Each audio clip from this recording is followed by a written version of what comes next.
This is King Bo Christ, and you're now tuned in to the I Say That to Say This show.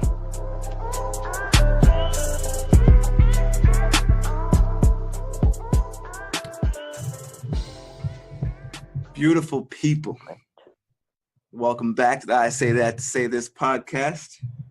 I have a special guest here. Now, I know I say this all the time on the podcast, but it's true. We've I don't know. I don't even know when we planned this, but we planned this pretty far back. But we are here now, episode 47 with Jennifer Layne Park. Please, Jennifer, say hello to the people. Hi, beautiful people. How are you? This is JLP, Jennifer Layne Park. Now, when I first came across your social media, I forget. I think I asked you to share something for me, I believe. And yes, you did. You willingly did so, which I do still appreciate. And no problem. Yeah, no, I do appreciate it. And then I started to take a look at your page, and I mean, we've come across each other every now and then with, probably one of my smart ass comments or whatever I was saying. And then I started to look at your page and your content, and I'm like, oh wow, she's actually very interesting. So thank you. Because it's very rare. I mean, I don't want to say rare, but normally you run into people and they have all this shit in their bio, but it's just words. So when you actually run into someone that's actually out there doing what they do and just living their best life, those are the people that I want to get on my podcast, because I think that, people following their dreams and doing what they want to do is what makes the world go round. So here you are. Yes. And so tell me about when you got into acting. Okay, well, I wasn't into it as a kid or anything, but I wanted to get into it as an adult, so I just decided to. And I started in the music industry and doing music videos and stuff like that, and I got my screen. Yeah, that's what I started in. I got my Screen Actors Guild card, and I started doing movies and stuff and TV. I was on the soap opera One Life to Live for 6 years on ABC, and that was a really good break for me. And then I got named one of the 20 hottest new stars in Penthouse. I actually got in Penthouse Magazine with all my clothes on. That was awesome. That's funny. And that's it was being in the Penthouse, keeping your clothes on. There you go. Yeah. So now you rushed over it, and I want to pause you for a second. Having a 6-year run on a soap opera is amazing. It was awesome, because you know what? That was I wanted to be on that. My mom watched One Life to Live when she was pregnant with me and everything. Wow. So I always wanted to be on that show, and it took me 2 years to get on it. But once I got on, I stayed on for 6 years, so that was cool. That's so. And how is the process of acting in a soap opera? That seems it's like a fast. good schedule. Yeah, well, they work really fast because, it's an hour-long show, so it's right. I think 42 minutes with the commercials. So it's almost like shooting half a movie every single day. Right. They do. Yeah, so it's really fast, and you have to just go with it. Yeah, that's why it's kind of unfair, because they always say, there's a stigma about, soap opera actors are not good actors, but they have to memorize an hour-long script every night. So right. It's pretty good. How was that? That is, because I was looking. I think it's cool when stand-up comedians do it. Just memorize their set, but their set's pretty much the same. And then they know what they're dealing with. You get a script and you have to know it by the morning. That's definitely Oh no, it was awesome. I mean, I couldn't believe it, because they run it like it's such a well-oiled machine. Sure. That you can just kind of walk in there and get in where you fit in or whatever, and it just works. So it's awesome. How did your mom feel when she finally saw you on the big screen? Oh, she was so happy. That's awesome. I think, she's still happy about it. Sure. The show's not even on TV anymore, but she's still happy about it. I'm sure she has a VHS or something stored away. With, oh, yeah. with the highlight. Every single episode. All right. So, I cut you off, but I couldn't just let you go over that like it was no big deal. Thank you.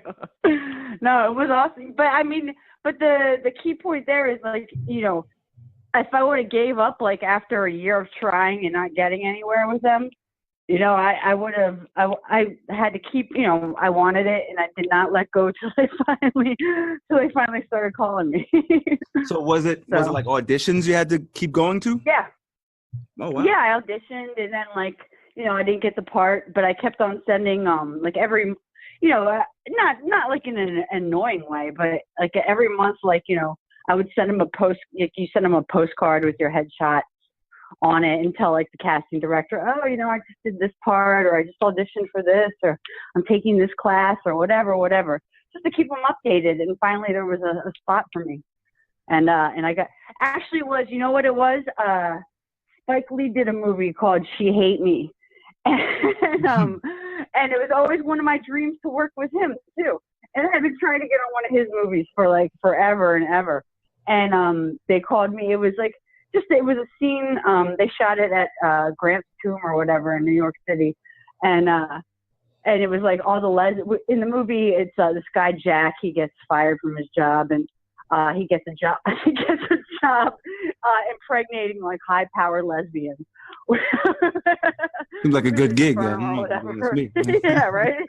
I know, right? Nice work if you can get it, Jack. Yeah. But then there's all this, cast, and we're Jack, he's our man. He can't do us. No one can. It was so much fun though, because it was just awesome to get to, it's like a Spike Lee movie. That movie did not get good reviews, but I really don't care. It's just what? I got to work with got in a Spike Lee joint. Yeah, exactly. There's nothing bad about that. Exactly. No matter what you said. Exactly. And after that, they called me. I sent her a postcard. I told her about doing that. And she called me, and boom. It was I was busy for the next 6 years. So thank you, Spike Lee. No, so when you're recording for One Life to Live, could you do anything else on the side, or you really didn't have time to? Oh yeah. No, I did a ton of stuff. Oh yeah. I did. Yeah, because I wasn't on I wasn't on every day. It was called a recurring role. It's not the same as a contract. Sure. So it was great. It was great. I was doing all kinds of stuff, doing indie movies, commercials, whatever, everything. So it was great. What was it in your, because you said it wasn't, you didn't want to do it as a child, but as an adult, you just wanted to jump into it. What finally pushed you into saying you know what, I'm going to follow this. I'm going to pursue it. You know what? It was just, because the thing was, my mom asked me when I was a kid, because I had a friend as a child who was a child actor, and so she was always on TV and commercials and stuff. And my mom asked me, did I want to do that? And I said no. I just wasn't interested. And I think that was the right choice, because honestly, as a child actor, you work you get paid like an adult, so they expect you to act like an adult. It's just really not the right thing, I think, for kids. Sometimes it works out really well, and most of the time it doesn't. I'm running off names in my head, and I don't know if that turns out so well all the time, but Yeah, no, most of the time it really doesn't. And honestly, I think the only difference is, really good parents who are really there.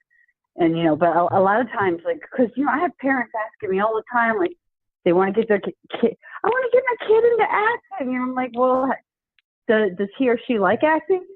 And they never have an answer for that. Huh. I never asked. Yeah, exactly. So I always say, well, do some community theater and see if they like it. But I don't really think it's really the best, the best thing, especially if you're trying to live vicariously through your kid.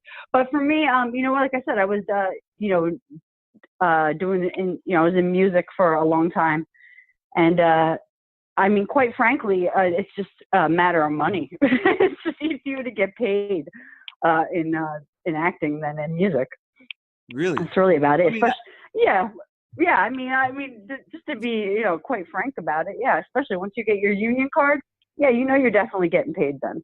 And music, it's like, you gotta, it's like all this, night clubbing and stuff, to get these meetings and blah, blah, blah, and to get these gigs. Then you're trying to get the money after the show. Like, right. It's just a lot. Going to track down the promoter. Yeah. Yeah, exactly. And then, all these industry people are also shady. So did you, now you, with your union cards, like for an up and coming actor or actress, how do you go about getting that? I mean, do you just Google it and fill it and file from there? Or? Well, you have to get hired on a union show. Like I got it through the soap opera, through One Life to Live. Oh, okay, gotcha. That was how I got that was how I got, because it's like, I forget how many, I don't know exactly what the rules are now, but you can only work so many days non-union before you have to join. But it's so worth it. No, yeah. Because it's like then you're in a club, like you see they just had the Screen Actors Guild Awards, so that's what the union is. Sure, that's pretty cool. So did you take acting classes? Oh yeah, I went to Temple University in Philadelphia for theater. Yeah, I went for school for theater. I did a lot of theater and like off-Broadway stuff in New York, and all that kind of stuff. Yeah, and then I took film acting classes and stuff in New York too. Because you think you know what you look like on camera, but you really don't. You have to go. Did you? How was it to see yourself?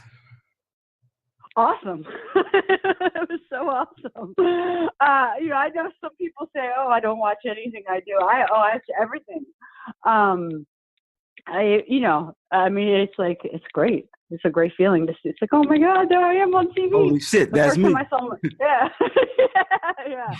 Like I was at home by myself the first time I saw myself on a Law and Order, and I didn't even know that it was going to air that night or anything. I had no idea, but I just happened to be home and I saw it, and I was watching Law and Order, and I thought I screamed, I ran up and down the steps. There was nobody home, but I was so excited about it.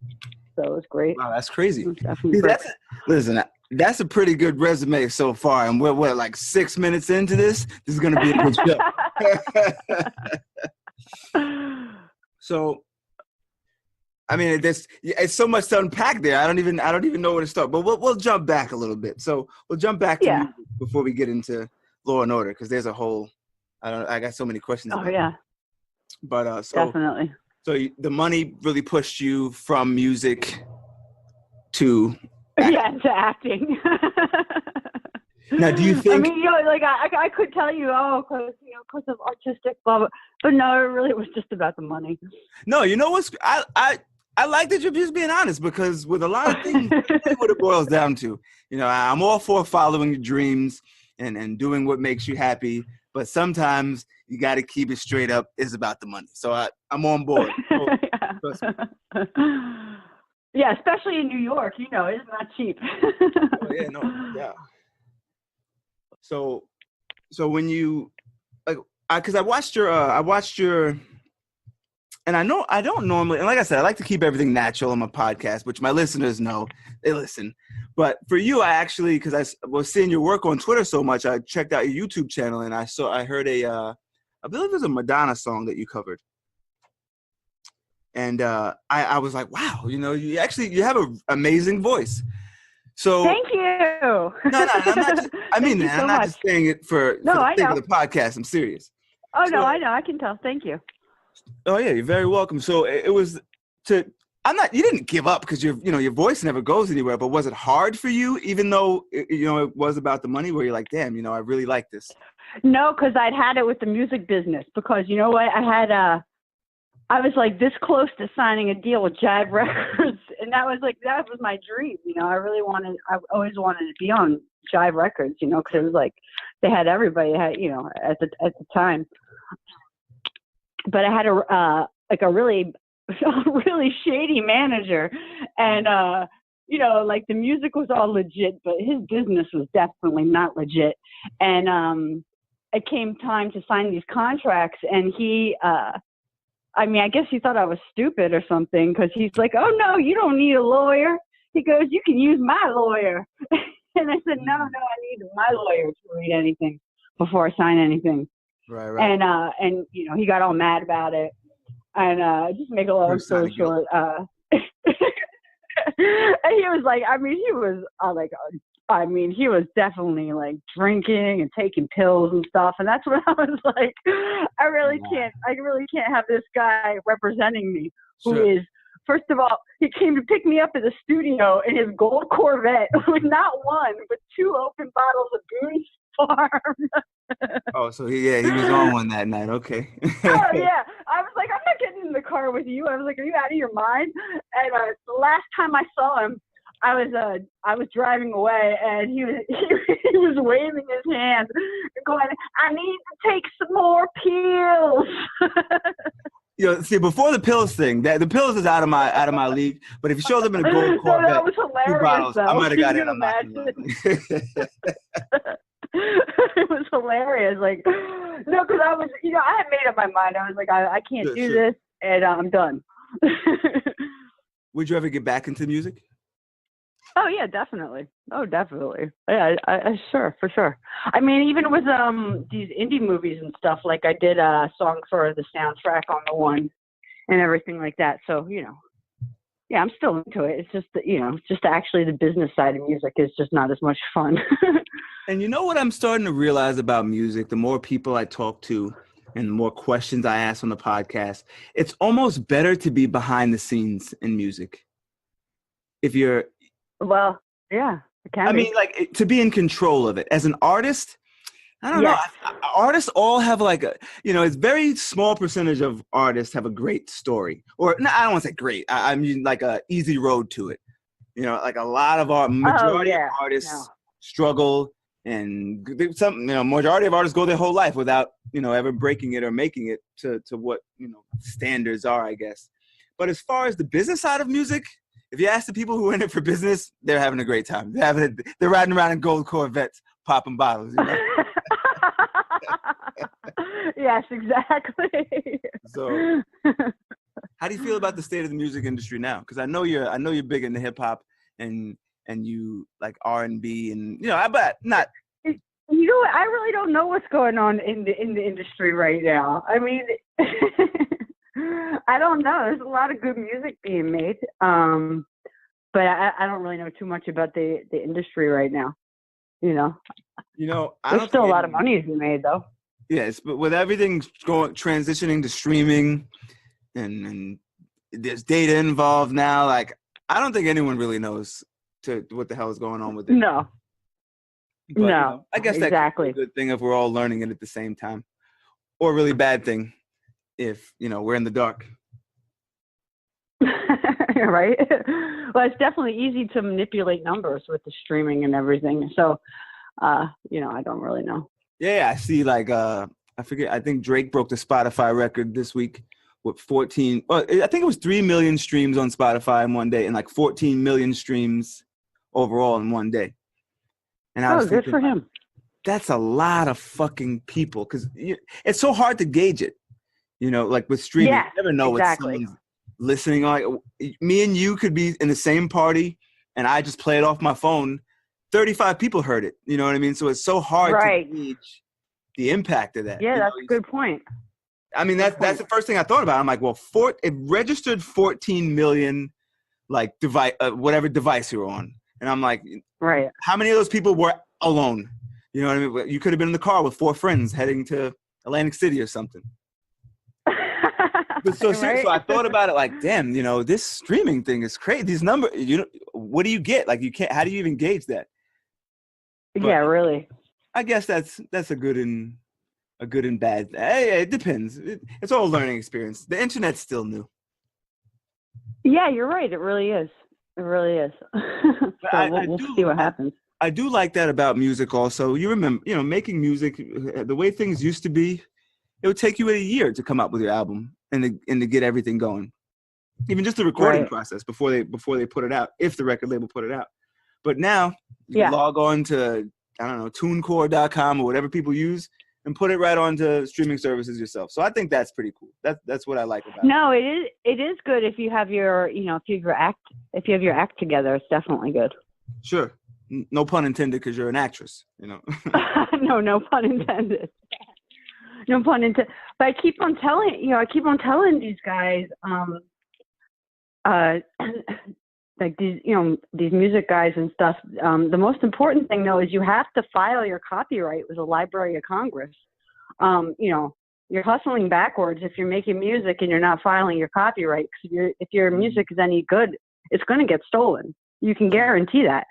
Because, like, for instance, I was in a band called Ink and Dagger, and they actually 3 of our songs were used without our knowledge or our consent on a Microsoft Xbox game called Amps. Wow. And we actually sued Microsoft, and they did the right thing, because it was on the law blogs and stuff like that, because it was like, you know, David versus Goliath. You know, because we're like a little independent Suing band. Microsoft, and, you know. is crazy. Exactly. But you know, I mean, but you can't let people, you know, use your work for free. Like, that's not right.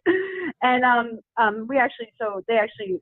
we won. I mean, they settled with us out of court, and everybody was happy about it. But the main thing was that we had our copyright filed with the Library of Congress. There was no question about who owned these songs. And so I always try to tell these guys that, because, you know, it's like the most important thing. There's no point, you know, hustling, trying to get, you know, your music played on TV or placed in a movie or something, and you don't have the very foundation of your business right, which is filing your copyright and, you know, having your publishing and shit. True. And my language. You know what? Like, even for podcasters, 'cause I'm not saying it could happen to me, but you never know where this is going to go. So 10 years from down the line, if they take this clip and they just, you know, it's playing on whatever, this was our content. You know what I mean? This was our exactly. You know, our creation.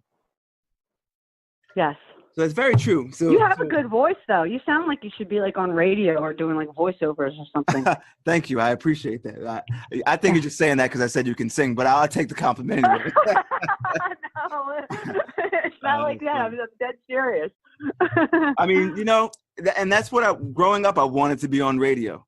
And a couple of years ago, well, even, you know, I started my podcast last year, 2017, I'm like, you know what? I'd like to be on radio. And then I had the bright idea, like, actually, I could just do it myself. Instead of going to get, you know, being an intern for however long, trying to get my shot, I figured, like, fuck it. The internet is ours for the taking. So, you know, yes, exactly. To me, this is my radio dream, you know, to be here. Yeah. To an actress who went to Temple and was on Law and Order. I can't lose.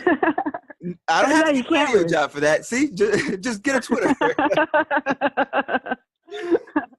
But yeah, no, seriously though, filing your copyright for all your artists out there and all you listeners that wanna that have a creation to give to the world and want to give people your POV. Listen to Jennifer Layne Park at JLP. JLP is JLP. Yep, that's me. I'll put that. I fucked that up for the listeners, but I'll put it in the show notes. Okay. But make sure you file your copyright, because as much as creating this is fun, you don't want your product stolen, because nothing is worse than, like I just said, putting your all into something and then having it stolen. So how did you find out it was on the Xbox game? Because our drummer went over to his friend's house to play video games, and he's playing this, you know, this game Amped or whatever, and he's like, "Holy shit, that's my band!" Wow. Yeah, isn't that crazy? That's one of the craziest things I've ever heard. That's fucking crazy. It really happened. Have you ever played Grand Theft Auto? You know about Grand Theft Auto? Not really, but you know, I've seen it. Yeah. Right, but in the game Grand Theft Auto, when you're driving in the car, there's like simulated, well, I guess not simulated, but animated radio stations. But it's like hours and hours of content. So I couldn't imagine, and I just said to myself and to my wife a couple weeks ago that I was like, you know, I would like to be a voice on Grand Theft Auto. That'd be cool. So I couldn't imagine playing a video game and then being like, wait a minute, that's my song. That's you know me. what I mean? Yeah. That would be like, I think that would blow my mind. So yeah, there was no mistaking it. That's for sure. So once he heard it, you knew immediately, like, oh shit, we got to contact the Oh lawyer. yeah, absolutely. Yeah, because you can't do that. I mean, they definitely were in the wrong. But I like that you guys had the sense to be like, all right, let's go after what's owed to us. Oh yeah, well I had to organize them because Sure. they're like typical musicians, but I got them all into the lawyer's office one by one. No, that's awesome. So were you? And, you said you were in the band, so you weren't managing them. No, I was actually a member of it. Yeah. Okay. It was crazy. Did you have like a manager and everything? No, we were like totally cool. DIY, do it yourself. Yeah, no, that's awesome. But but we had the like the record, like we actually put out like a I think 3 records, and independently. But they they went all around the world. The band toured, like all over Europe and everything like that. So, and America, of course. Sure. So, and I was just gonna. I was just going to try to segue into that, the touring. That is my ultimate dream, and I talked about radio, but my ultimate dream is to walk out onto a stage and the fucking crowd chants or the crowd goes wild. Like, how is that feeling? Oh, it's like the best. It's the best feeling ever. I don't even understand people who get like high or drunk or whatever before they do a show, because that is the best high ever. I can't even tell you. Wow. I'd be amped off that. It's the best feeling. It really is. It's exciting. So, were you guys now? Because I really, honestly, I always wanted that feeling of touring, and I joke about it on Twitter every now and then. I joke about it, but I'm actually serious at some point. Serious. I'd like to record a podcast in every state and really treat it like a tour. Oh, that would be awesome. Take your show on the road. Yeah, exactly. So I always dreamed about that feeling, like I dreamed about that, we got fucking 10 outfits. We're packing it up in in the early stages, at least. Yeah, you should do that. You could probably get like a sponsor or something. Get somebody to sponsor your show. Hey, listen, I guess I got to work on my industry connections to Well, I guess you could pay for it yourself, but it's so much better if somebody else wants to pay for it. No, sure. So when you were touring, were you with with a label? No, it was an independent label. It was Initial Records, and then the other one is called Buddyhead. But I didn't go on tour with them because I was in college at the time, so I just let the guys go do their thing. Gotcha. But it still was great. I mean, for my own like solo stuff, like I did that in New York, of course, and then in London, and I was on TV in Tokyo. That was so cool. That's awesome. Yeah, no, it was so cool because they sent me a copy of the show. The TV show is like all the subtitles are in Japanese, but then it says Jenny Jams. It must be a cool feeling to be on a channel that you probably will never even watch. Like, that's when that'd be a cool feeling. Like, all right, someone's gonna enjoy this. Yeah, it was awesome. See it again. It was awesome. Yeah, I was happy about it. So like, how do you, if an artist is coming up or they started a band, or even if they're doing this solo thing and they want to get to going on tour, like, how do you start that process? Oh, I don't know. I think it's different not for how everybody. do you, but how would you? So you call bars or? Well, yeah, I guess first you got to build a following, probably in your own hometown. Yeah, I think that would probably help. Because you have to build a buzz. Yeah. You tell people where you're going to be, and then they show up and. Well, yeah, hopefully. Right. If they don't show up, they show up. You got to go back. You got to start a new campaign on Twitter or something. I don't know. Yeah, exactly, or something. But that, because that's really where that's where a lot of the money is, especially is in doing live shows. That's why now the labels are doing, or for a while now, they've been doing these 360 deals where they're taking, a cut out of your live show and your merchandise too. I just learned what a 360 was, a 360 deal. It's not good for the artist. No, it is not. For those that don't, and if I'm wrong, just stop me, please, Jennifer. But for those who don't know, a 360 deal that the label gives you, they give you a upfront, like an advance, right? So we'll just, for numbers' sake, we'll say a $500,000 advance, right? I mean, if you're a good artist. So when they give you that, you have to pay that $500,000 back. And yep. out of that, basically you're in debt. Right. You just took a $500,000 loan for yourself, if that makes any sense. So for you, and chances, and if you're a smart artist, you do the right thing with a $500,000, like, whoa, this just changed my life. Not every artist does it. I'm not going to say they're not smart. I don't mean that, but not every artist goes about it the right way. So when you have a 360 deal, the label gets a percentage out of everything you do, correct? Yeah. Everything. So if you're on Law and Order, and whatever that check is for Law and Order, they get a percentage of that, and everything you do out as an artist. So I don't know if I don't think they can get your acting money, but they're definitely taking all, a percentage. They're definitely getting your touring money and the merchandise that you sell at shows and stuff like that. Yeah, I was looking at the 300 label that Leor Cohen is still in charge of. Oh, okay. And they're like, they get, it's like almost like a management deal. Well, the labels now are almost like a management thing instead of like a record label, because they know, because it comes, like, the streaming numbers is what made them like adjust the contracts a little. So it's like what Rock Nation does is a management. It's not necessarily a label, because they have athletes. You know what I mean? So it's almost like the labels are working for your brand instead of just your music. Right. Okay. So now with the 360 deals, they're getting, like, if you start a cupcake company or something, they technically own a person. Because, remember what they do? Remember, how like royalties work, right?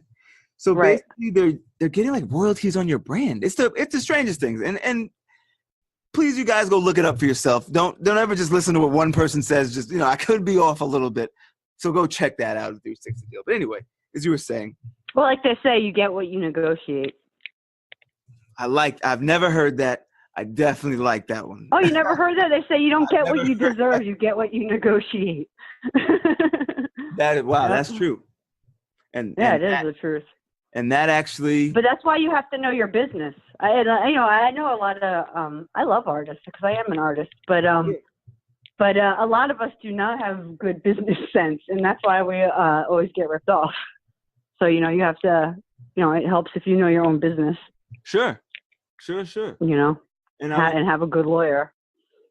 And I think that's the most important part. Even if you do know your good business, you can be the best businessman, but if you don't know the law, it's kind of like the same thing. And, you can't do everything yourself. No, you can't. And you cannot have you can't have like your family friend who does like real estate law negotiating a music contract for you. That's hilarious. Don't. Because that's very true. Not just any lawyer, you don't want to you don't want to be your own dentist. You don't want to be your own lawyer. You don't want to be your own dentist. So that's hilarious. That's very true. But now back to you get what you negotiate, because that's definitely a gem, and I'm probably going to remember that for the rest of my life. Because good. It hits the nail right on the head. It's straight. I like it. So now I was looking at this. The Monique thing with Netflix, and not even to get into that whole story, because I already gave my 2 cents on that, so I'm past it. But now, you think when you say you get what you negotiate, sometimes do you feel like you have to, as a woman in the industry, do you feel like it's a little different for you because you are a woman, or like business is treated different with you? Yeah, sure, of course it is. Of course it is. Sometimes it's good, sometimes it's bad. It just depends. But I think it definitely helped. It definitely helps to like have uh, have a have a Like a good like that, sense. because especially as a woman, you don't want to be the bad guy, you know what I mean, or whatever. Like that's what your manager or agent or lawyer is supposed to be, whether they're male or female. Sure. I mean, I even feel that way as a man. Like, all right, you go in there and do it. Like, like, I don't want to be the bad Exactly. guy. If this is your job, it's on you. But Yeah, I mean, for exactly. the lawyer, Well, especially with like negotiating stuff, it's you kind of want to be because I mean, because you're the talent and you're also the product, and it's really not, right? No, you don't want them to be mad at you because you're a hard negotiator. I totally get yeah. Exactly. Exactly. I see that because obviously everything that's happening in the world, I see that there's a lot of women in actresses are being severely underpaid. And when they show the numbers, I'm like, holy shit, I didn't. Oh, it's crazy sometimes. But sometimes I wonder what these what the agents or the managers were doing that you let your client get $1,000 for something that the guy is getting like 1.5 million for. Like that's just that's just like, what's crazy? That's the exact case I had in my. But I remember Mark Wahlberg got 1.5 million, but I couldn't remember who the actress was, and I didn't want to fuck it up, so I didn't. Michelle Williams. Oh yeah, Michelle Williams. You go. Right, Michelle Williams. There you go. $1,000, and he got one. When I saw it, I'm like, nah. Crazy, right? I saw it. I'm like, that guy. Crazy. Even if it was 100,000, that would be crazy. But I'm like, nah, that couldn't be right. I'm like, it could not be $1,000.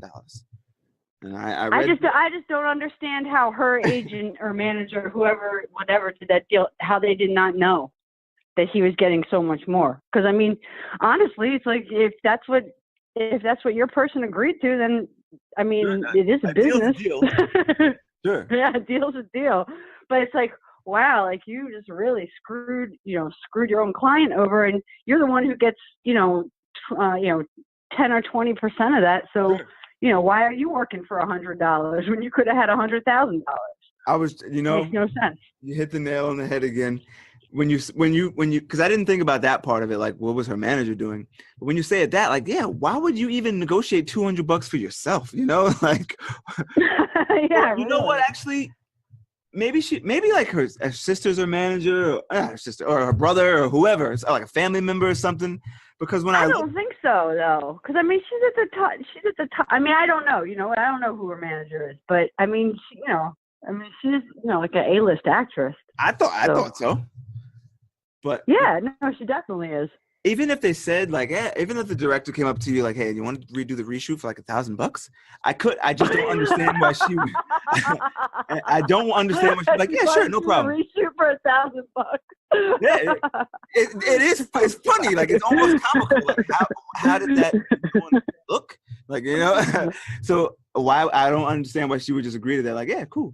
So I don't know. Again, like she probably thought they were handling her business, but then this comes out, it's like, I don't know. Wow, that's bad. Sure, and you know what? Money. I was gonna go past it because I already said it on the podcast, but for those maybe people didn't listen, I don't know. It was also the other side of it, and I don't want to go into the people specifically. I'm not going to say Monique, but in that situation. Where Netflix offered her $500,000, I actually thought it was right. Like I'm like, man, that makes sense.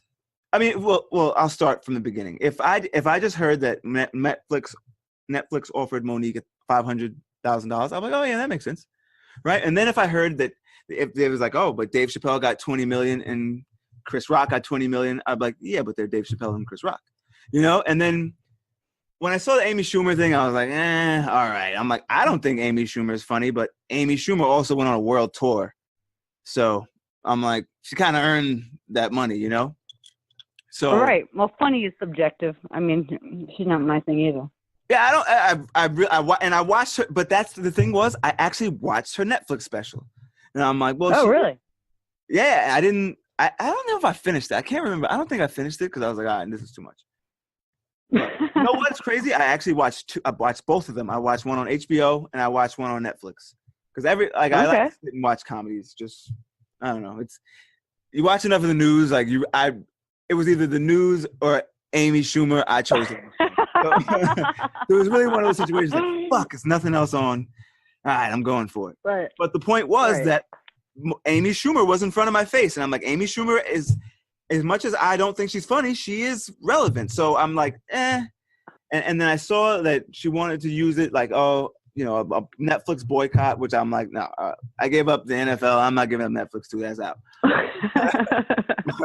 But I'm like gender bias. I'm like, nah, I'm not going with that. I'm like, I don't like that one. I'll tell you what I think. What I think the thing is, you know what? I think she should have been offered more money. But I think the real problem is that her husband is her manager, and is he really? It's not a good look. Yes. Oh. I think that's the whole problem. Is her manager? I think that if she would fire him and get a new manager, a new agent, and a new PR person, I think she'd be fine. Because she's a great talent. The game a little bit, because that makes sense. And you know what's crazy? For the record, after I heard this, I went to Netflix to watch her Netflix specials. Well, it was one from 2006 and like a Shaq All-Star comedy thing that she hosted in like 2012. And I actually didn't think she was that funny, but that was besides the point. I mean, I laughed at some shit, but I didn't. It was like almost the same as Amy Schumer to me. Like, this ain't really. I don't get it. But it can't all be Dave Chappelle. right. Now, Dave Chappelle, that was absolutely worth $20 million. You know, and if it wasn't funny, I would be like, Dave Chappelle wasn't worth $20 million. But my point was that I'm like, the only Netflix special from Monique is from 10 years ago, 12 years ago at this point. And I'm like, wow. But now that you say that her husband's a manager, I'm like, oh, okay, maybe that's why. Because when was Precious? When was that? Like 2010 or something? Yeah. Even if it was 2012, it's 2018 at this point. You know, right? Exactly. So I mean, right. And it's been all downhill since she won that Oscar. And you know, I was thinking that I'm like, she is a decorated actress. As an actress, she's amazing. You can't take anything. Yeah, but you're only as good as your last hit, though. That's what they always say, and that's the truth. And that's what I was just gonna say. If as an actress, if it was a movie and they offered her $500,000, I'd be like, no, absolutely, she can't accept that. I'm like, I would be like, that's fucked up, Netflix. I still wouldn't boycott because that's out, but I would be like, nah, that's fucked up, Netflix. You can't do that. But as a comedian, I'm like, nah, you're talking about a comedy special here. I'm not rolling with this, like, because it's true. You're only as good as your last one, but your last one was a movie that I can remember. So it was a different situation. So, but like you said, that what got us to down this road is you get what you negotiate. And that was one of those things that I guess just. And one of the best lessons I got in this business was from a gentleman named Tony who worked at Philadelphia International Records. Really great guy. And he told me a lot of times managers become damagers to people's careers. And I think especially when it's, your husband is your manager. Well, I think, it seems to me like he might be a damager to her career. Wow, that's crazy. I don't know. Yeah, but it's just not my wife gets business advice from me. So if I get fired Monday morning, well, that's different. Me and you're gonna have to do part 2 of this talk. Like, I'm gonna tell you that right. If she hears this, I think that's different though. Your wife is awesome though. I don't see you. You're not turning down Netflix specials and stuff. That's funny. No, seriously. I think I would have took the $500,000 you asked me, and I was like, all right, that's working here. $500,000 is better than nothing at all. But Well, no, it was interesting though, because then I think Wanda Sykes just came out and she said, no, Netflix offered me even less money than that. So that was surprising. And you know what? I gotta tell you, I'm glad you brought that up because I forgot about that. When I saw that, I'm like, nah. I'm like, see, even Wanda, you can't give Wanda Sykes Monique money. I'm like, if Monique was offered $500,000, in my opinion, you got to give Wanda Sykes like $3 million. I'm like, Wanda Sykes is a comedian. Like, I mean, not a comedian, but I actually think, she worked with Dave Chappelle. She did a lot of cool comedy stuff. Like, I actually don't, she's not the best actress to me, but that's because I think but she was on that show with Julia Louise Dreyfus or whatever. Oh, wow. What was that? That actually had that had like 7 seasons, didn't it? Yeah, it was a good show. I can't remember what it was called, though. Yeah. It was kind of like The Office, but whatever, like their spin on it or whatever that was. Yeah, whatever it was, but it was definitely successful. They were good. Yeah, she's a good actress. But and I have to say though, I'm glad the controversy is over money and not all the like the Me Too movement. I mean, I'm not saying anything about. It's good to see like something regular other than this the creepy shit with these directors taking advantage of women. Like it was like it left you nowhere to turn. I'm like, damn, every actor on every movie or every show has at least one at this point. It's funny, but it's like, ugh, gross. Like, why is everybody such a creep? Almost, like guys like I don't know, like every Louis C.K. and Harvey Weinstein and think about how many movies Harvey Weinstein did. Every movie, you're like, damn. No, I don't. No, listen. I mean, that was like one of the first big movies I did was a Miramax movie. So I can't, say anything bad about him. Sure. So, wow, that's crazy. You know what's crazy? I didn't even piece that together until just now. You're absolutely right. So did you ever like pass by him in the hallway or? I think I met him at the premiere, but I was not like anybody big on that movie. He was not worried about me. I mean, but that's why it's like it's weird because some people, and that's why I bring it up because there's some people that will watch I don't know. I can't even. It's so many. I don't even want to just give a name because I'm really exhausted over it, but. It's so many people that would watch a movie and it's your favorite movie ever and you love it. And I think about like the other end of it with the victim can never watch that movie because they can never look at that person. And it almost makes it hard to, that's why I say you have to watch comedy because there's nothing else left. You know what I mean? I know, right? Exactly. Right, I worked on the Chappelle show too. I was actually on, really? I was supposed, yes, and that was a dream come true because I always wanted to be on Thank you. Really no, but I always wanted to be on the Chappelle show because because it was like the best show, and of course, I never forget because they had an open call for the 3rd season, and like the line went like around the block and everything. It was the craziest audition or whatever, but I got. And they called me, and it was supposed to be the season 3 premiere, and it was I was one of the Outkast song Prototypes. It was like the music video, but it was at the Republican National Convention, and it was so awesome. And but it was kind of funny because I was watching people talk all this nonsense about Dave Chappelle like over the last week on social media, and they're talking about like the money and stuff, and it was so crazy because I was sitting right there next to him in hair and makeup, and wow, and he was he was first of all he was he was like so nice and down to earth, and I thanked him for having me on the show, and I think he was like a little surprised. He's like, "Oh, you're welcome." He's like, "Thank you for being a part of it." And, wow, that's awesome. Yeah, it's good to hear that he's a humble dude and he's really, Yeah, and he was actually he was kind of like thinking out loud, and he said that he was actually because it was all in the news about how much money he was getting, and he actually said that he was concerned that the money might make him into a like a jerk. He was talking about that. Yeah, and that's what was on his mind that day. He was like, very kind of thoughtful and everything. But it was so much fun doing our scene. So much fun. Awesome. I understand why. I understand why he walked away when he did. And it definitely was not like, it made sense.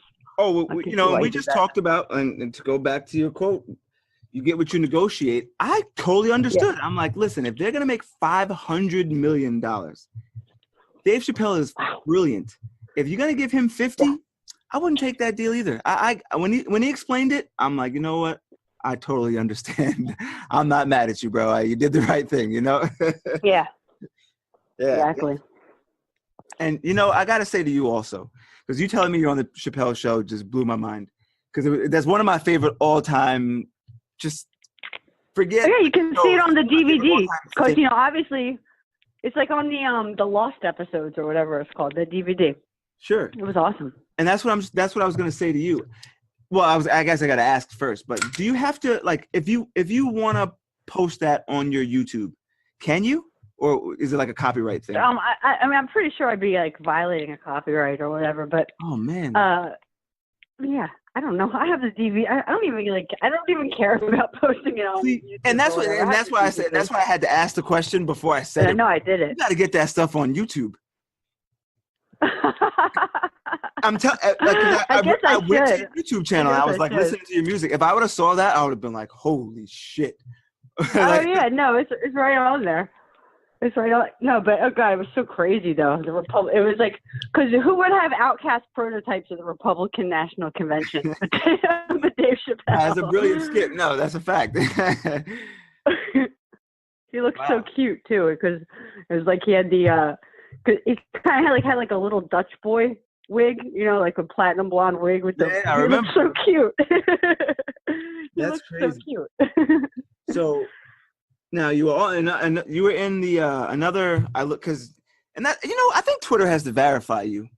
We gotta start a campaign. I don't know. They have never done it though. I mean, I don't care if they do or not. But no, we gotta get you verified. You need that blue check mark because you have an IMDb.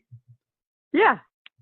You're a legend. I'm like, oh, fucking, this is the go-to place. Like she's in the database. This is better than Wikipedia. Yeah, I did it. No, definitely. So when I went to click on that. So when I happened to scroll and I was like, oh shit, you were in the Sopranos. Yes, and that's another one that I was trying to get onto for years. I think it took me 6 years to get on there. But I never quit. That's the whole thing. That is, the one thing with this show business stuff is sometimes it will happen for you fast, and sometimes it will take you 6 years. But if you don't quit, you probably will get on. Yeah. And that was a dream come true. Yeah, I was on that 3 times. And James Gandolfini, he was like, first of all, he was like one of the greatest people I think I've ever met. He was definitely a real boss. He's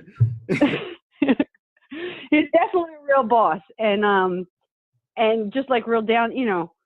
I mean, that's what I have to say. I say on the flip side of things, because we're hearing about all these people in show business that are so nasty and disgusting. But I have to say I've been really fortunate because I've worked with like a lot of men at the top of their game, and they've only ever treated me with respect and like respect as a human being and respect as a woman and as a fellow artist and actor. And that goes for Richard Gere, that goes for James Gandolfini, that goes for Dave Chappelle, that goes for George Clooney. I mean, so shout out to them. I definitely appreciate you saying that, and I think that brought a little light. A lot of light to the my opinion on things. It's definitely good and refreshing to hear someone who just had a great experience and has been fortunate to just have a wonderful time in pursuing your dreams and pursuing and being, like you said, working with these guys and to hear the flip side of it is like, wow, that's cool. Jennifer, it's not all bad. Definitely. I mean, because I met a lot of scumbags too. But celebrate a good career. But I'll tell you, I met a lot of scumbags too. But I'll tell you one thing. Like, I'm sorry. Like I got in Penthouse with my clothes on. I'm not taking them off for you. Not true. Definitely. And that's another, and you get what you negotiate can apply to that also, you know? Yes, exactly. Not all about money, you know? Exactly. Some shit just doesn't have a price. I respect that. Yeah. Yeah, because, like, you know, I had, like, parts that were offered to me that were, like, you know, or it's really, like, they just really wanted, like, you know, my boobs or whatever for the part. And, you know, you just say no. I just said no. Well, I'm not interested. I don't care. Sure. I'm not going to tell you, like, you know. I mean, it's fine. It's not like, you know, it's nothing, you know, necessarily wrong with doing that, but it has to be right for you. Oh yeah, no. And, listen, when it happens, I respect it. But like you said, if it's not right, it's not right. Yeah, For exactly. the individual. But so, is there any upcoming things we should keep a lookout for? I will keep you posted. Not really right now. I've been doing mostly commercials and stuff, which is always good. I'm never going to complain about that. Sure. And I definitely, is commercial, would you rather do commercials and just keep moving and doing different things, or would you rather have something? Yeah, you know, I just am happy to work. I'm just happy to work. But, you know, I love commercials because honestly, it's like pretty much the best legal hustle that I've ever heard of.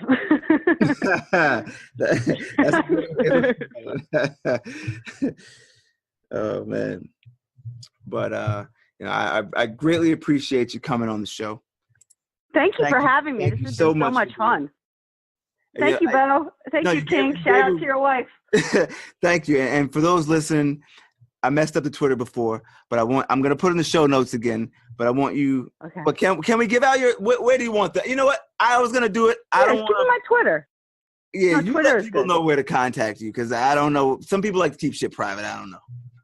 No. Twitter is good. I love Twitter. I'm all about it. You're on Twitter. You're active like me, so I figured Twitter was the appropriate place. All right, so go at JLP is JLP is JLP. Right? That's right. At JLP right? is JLP is JLP. Yes, exactly. And that's Jennifer me. Layne Park, thank you so much for coming on the show. I appreciate it. Oh, thank you for having me. It's been fun. Thank you, beautiful people, for listening. And we are signing off.